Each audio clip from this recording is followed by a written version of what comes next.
you really need to have insurance is in several different cases. For instance, divorce. In a divorce situation, both members of the divorce should have insurance on the other. And a lot of women don't do this, unfortunately. And in many cases, it's the man who is the one that's providing either alimony or providing child payments. And I have to explain to her that she needs insurance on him, because if he gets killed on the highway going to work or down the street or at any particular time, then she is so out of luck, because there's nothing to continue to provide that alimony or that child care payments.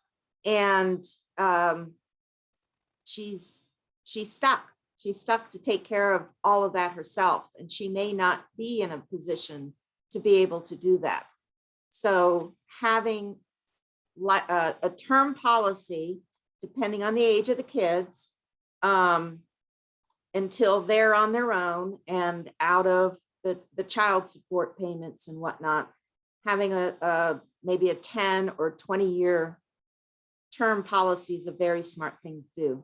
Another very smart way to use term life insurance is in a situation where you've got a partnership or a business in which you have a really key employee. It's called key employee insurance. So having insurance so that, let's just say that there's two owners of a business, and one's a male, one's a female, and they need insurance on each other because they both own the business. And if either one of them dies, their spouse, if they have one, is not going to be able to step in to the place that now they've been left. And they may not want to be part of that business. They may not know anything about it. And they need insurance in the business to replace that person that's no longer there. So you need insurance to replace a person. You can't replace the person, but you can replace the income earning or the mind power and the talent of that particular person, and keep the business afloat as you're searching for a replacement or trying to reorganize. So having that money is a very important thing. Certainly long-term care insurance, it's kind of a niche market, but it's becoming more and more important. And I bring up annuities again. Annuities now have, because there's only 2 companies now that have standalone long-term care policies, because medical expenses keep going up and up and up. And if they bought a policy, say 10 years ago, expenses have gone beyond what they were insured for. So what a lot of people are doing now is using that asset. Say it's in an annuity, they put that money in an annuity, and that annuity insures, and the rider on that annuity insures double whatever's in the annuity. So let's say that there's $500,000 in the annuity, and this person needs to go into long-term care. The annuity insurance company will double, in some cases, depends on the policy, but will double what money they already have in the annuity. So now they have a $1 million long-term care policy, and whatever they don't use for long-term care, they can stop it and start it. So let's say they use 2 years of it and then they're back on their feet. Then they stop it and then they can start it again. So with long-term care, most people don't know that it's a 90-day period of time where they have to pay out of their own assets. It doesn't start for 90 days. So you have to have at least 90 days worth of investment to get the long-term care insurance started. The other thing that you want to look at for long-term care insurance, is it a reimbursement or is it an indemnity? A reimbursement is you give the company the receipts and they'll reimburse you. That's not the kind you want. You want the indemnity so that when you turn it on after that 90 days, it goes and it pays you the monthly no matter what. You can stop and start it, but it pays. And the family doesn't have to keep track of all of the receipts and payments. And it's just so much easier to have the indemnity insurance. So long-term care can be taken care of either by an annuity, and there's also life insurance products now that have a rider for long-term care. Long-term care doesn't mean if the person is senile, has problems with Alzheimer's, has problems with dementia. Long-term care can be a 30-year-old that has an automobile accident and no longer can take care of themselves.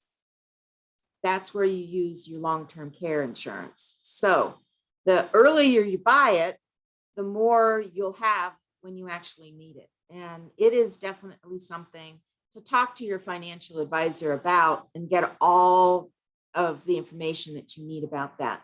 Certainly disability insurance is important for all of the same reasons that you need life insurance and long-term care insurance. You never know what's going to happen and you just don't know. I have a lot of people who say, well, what I do, I really don't need, I can sit on my couch and do what I need to do. Well, what if you have a brain injury? I have a dear friend who was driving to California to catch an airplane to Morocco. Oh, and the other thing most people don't know is that when you travel, your health insurance, in most cases, does not cover you out of state. So if you travel from, I'm in Tucson, you travel from Tucson to California to catch a flight in San Diego, and you have an accident in California on the way there, your health insurance does not cover you. Okay. Let's say you're going on a trip. Your health insurance does not cover you out of state or out of the country. So I also offer travel medical insurance, which is really inexpensive. I always buy it when I go from here. My daughter and her husband and 3 grandkids are in Utah, near Salt Lake City, north of Salt Lake City in Centerville. And I'm traveling there the end of this month to take care of the grandkids so that they can go on an extended 7-year second honeymoon. Well, I bought travel medical insurance because I'm not covered. What if I fall down the stairs and I need, coverage? And that covers me. So it's for lots of different things, short-term, very inexpensive. I think it cost me $40.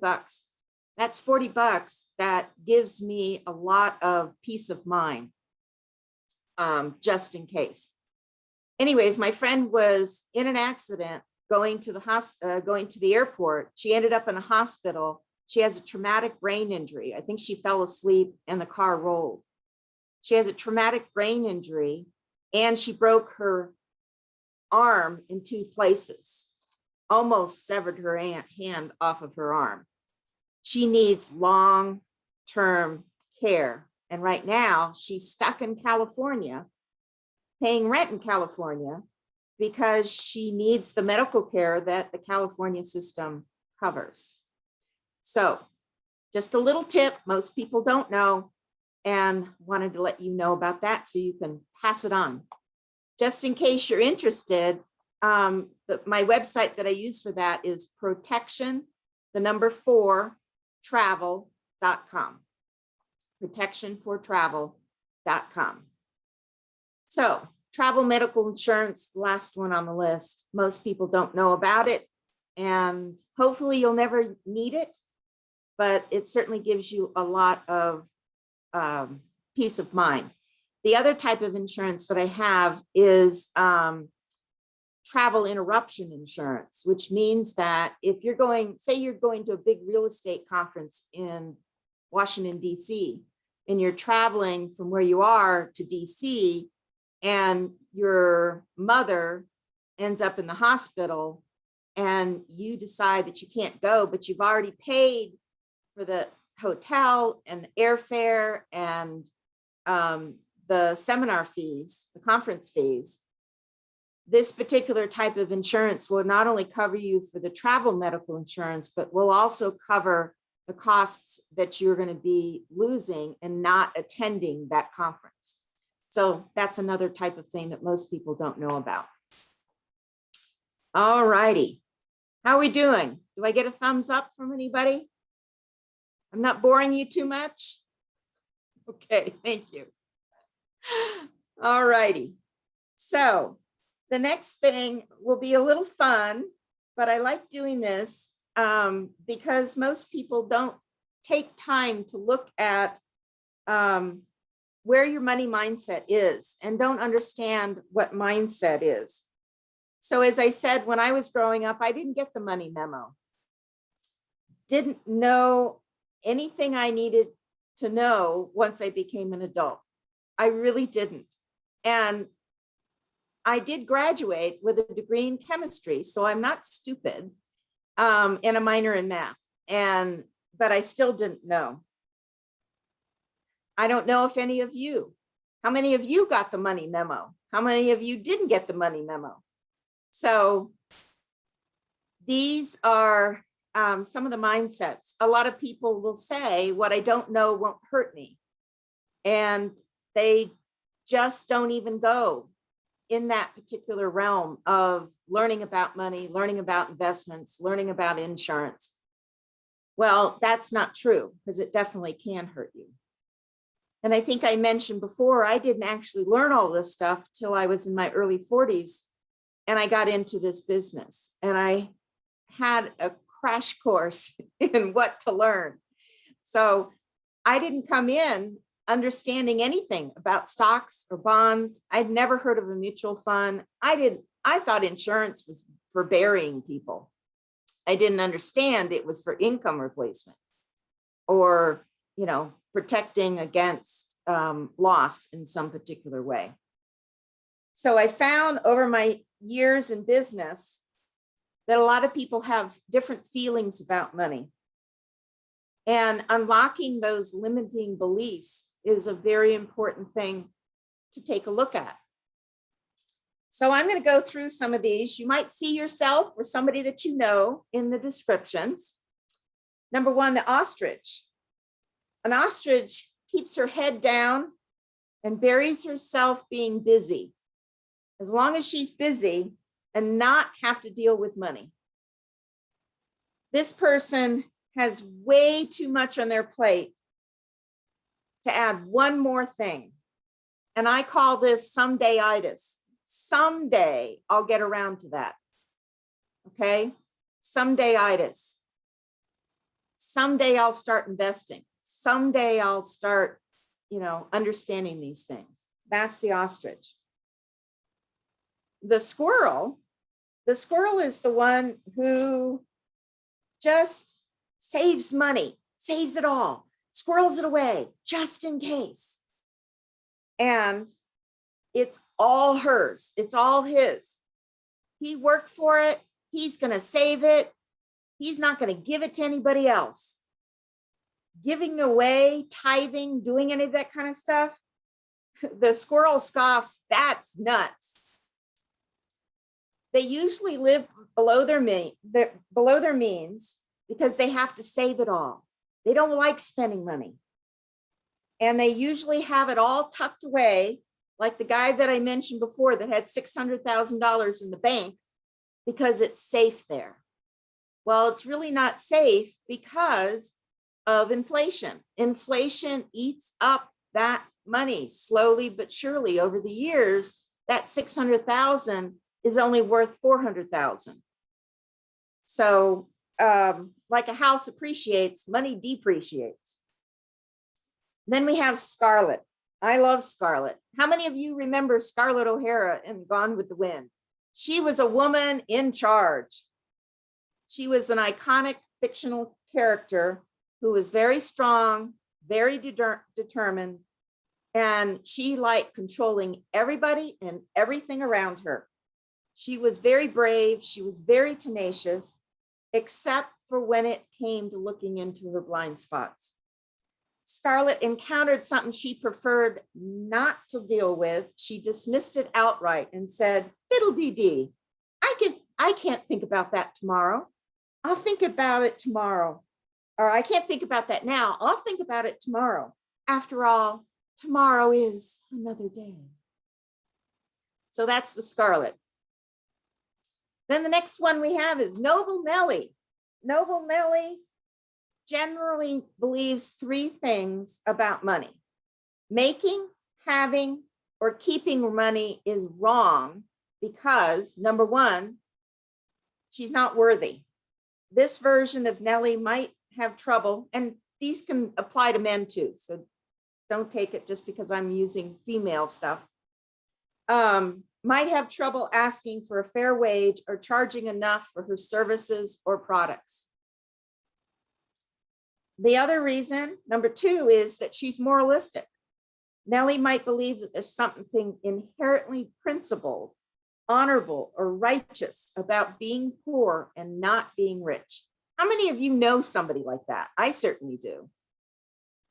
And number three, she's concerned about being selfish. This Nellie might think that wealth and selfishness are somehow linked. So she doesn't want to be selfish with her money, but she doesn't think that it's honorable to have it. So keeping money is wrong. She wants to, give it all away, not have too much. So that's Noble Nellie. And then we have Hippy Dippy. Now I know we all have met a Hippy Dippy. This gal is carefree, convinced that all she needs to do is go with the flow of money, to have money take care of itself. Life is meant to be easy, breezy. Dealing with the nitty-gritty of finances just isn't cool. So that's the Hippy Dippy. And then we have Comparison Carrie. Now, comparing yourself with anybody, anytime, about anything. I don't care if you compare yourself with somebody next door. Compare your houses, compare your cars, compare your bank accounts, compare your spouses. Anytime you compare, it's not a good thing.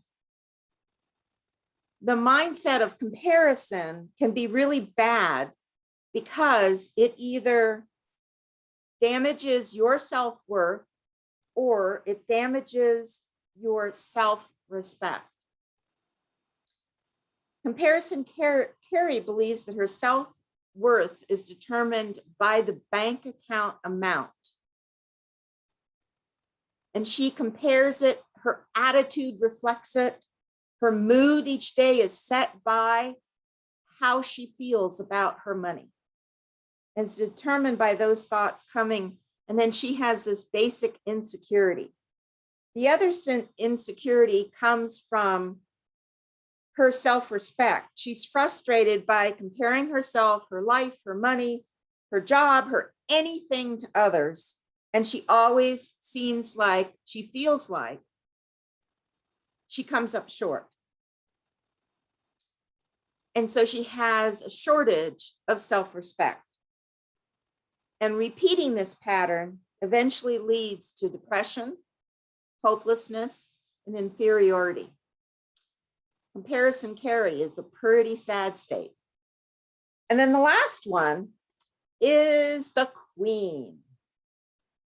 The Queen is the one in charge, at large, with her financial scene.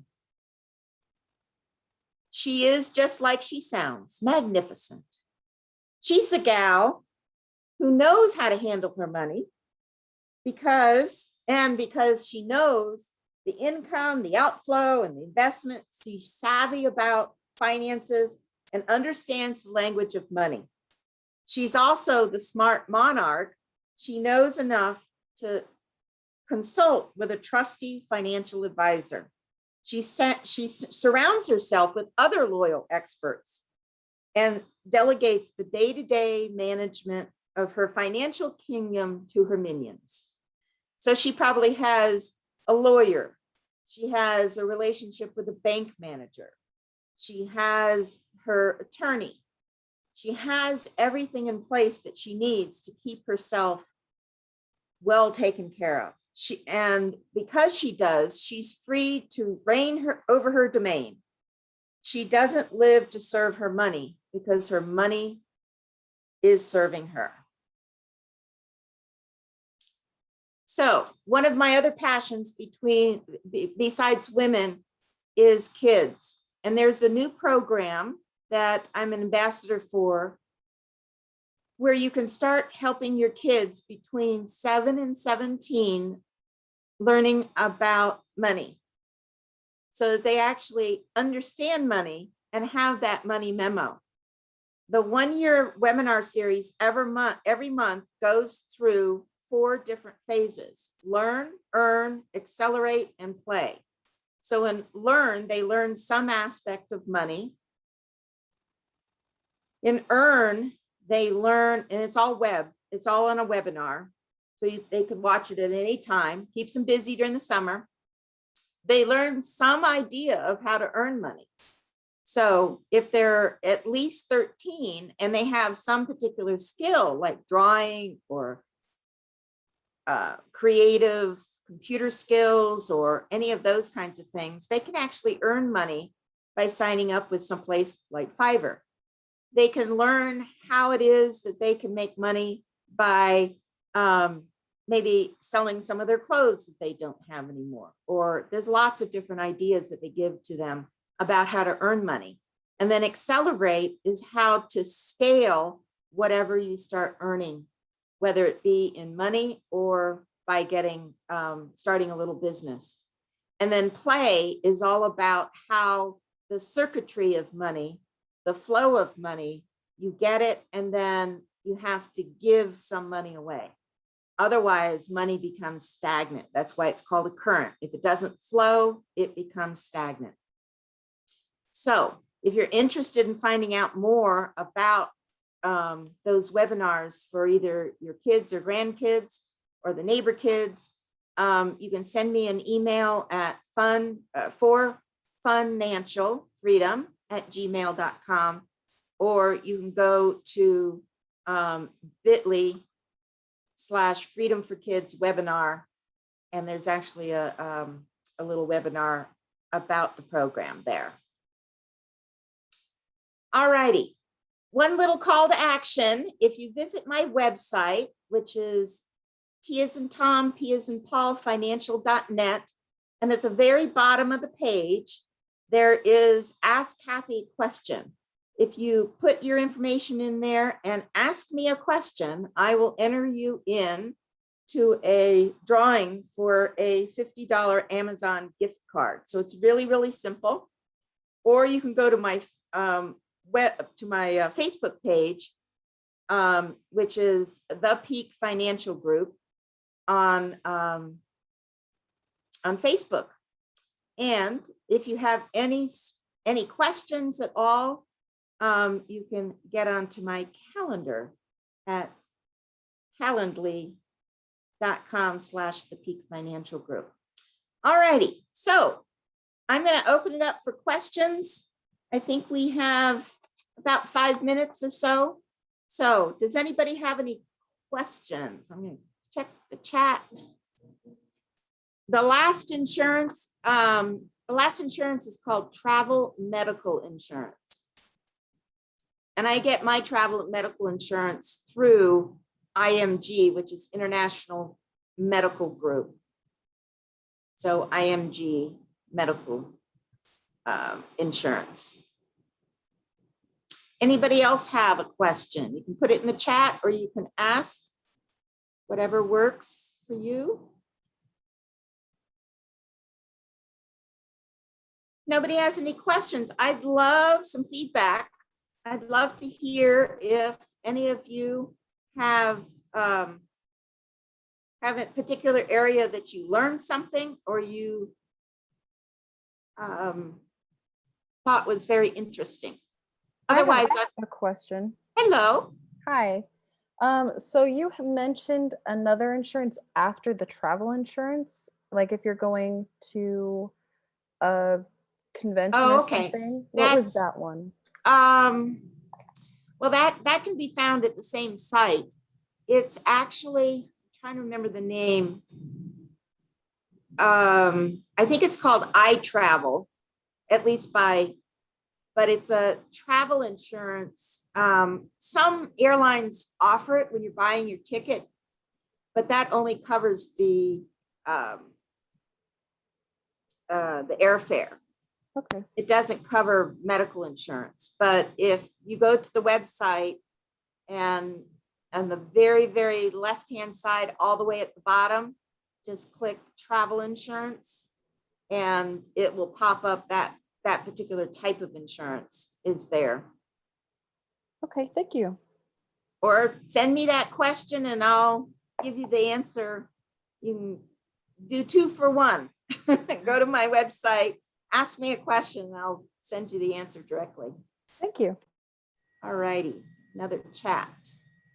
Aren't there any medical insurance cover you out of state or out of country? Not that I know of. Once you leave, in fact, some health insurance only covers you in your county. So most people don't know it and they don't find out until they find out.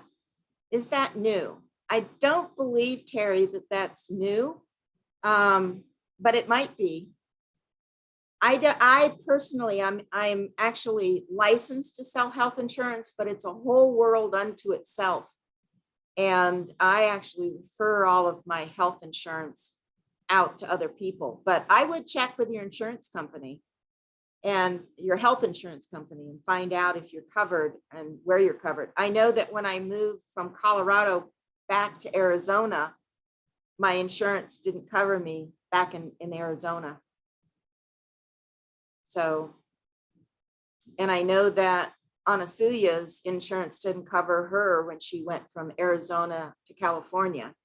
And I've talked to several other insurance agents who do cover health insurance, and they have also said the same thing. So whether it's new or not, I don't know.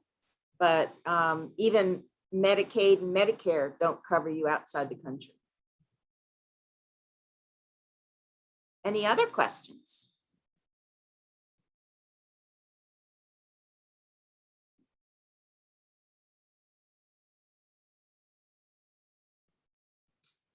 Well, we have, let's see.